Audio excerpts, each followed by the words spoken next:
Now, there are precedents for all of this.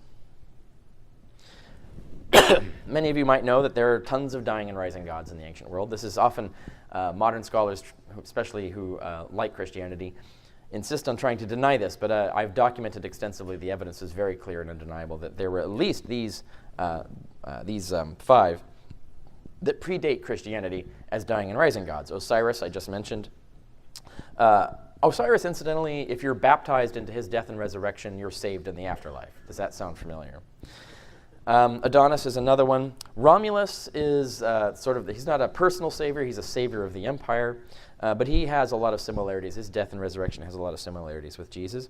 But his passion plays, they were actually enacted passion plays of his death and resurrection throughout the Roman Empire as part of his holiday. So Jews who were coming up with their idea of a dying and rising savior god had these models out there in public to look at. Zalmoxis is another one. He's a Thracian /Bulgarian/Celtic, we're not sure, dying and rising god. And when you share sacred meals in his honor, you get to be saved in the afterlife. Does that sound familiar? But he's talked about in Herodotus. And Herodotus was a standard school text for anyone who learned Greek at the level necessary to compose creative texts like the Gospels. So in fact, every single Gospel author, we know for a fact, would have read Herodotus and therefore would have known about Zalmoxis. Now, the oldest of these that we have on record is in Naana.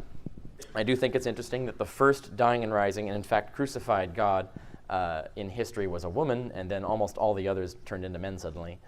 You can make of that what you will, but in her case, she descends to hell, is stripped naked, tried in a kangaroo court, is stricken dead by a death spell, and then her naked corpse is nailed up.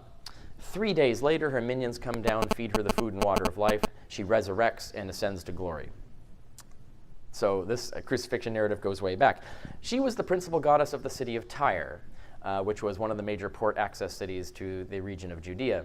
So any of you also know the Gospels, Jesus supposedly visits the city of Tyre. So if Jesus existed, he would have been preaching right beside the temple of another crucified deity that people were worshiping, crucified, resurrected deity.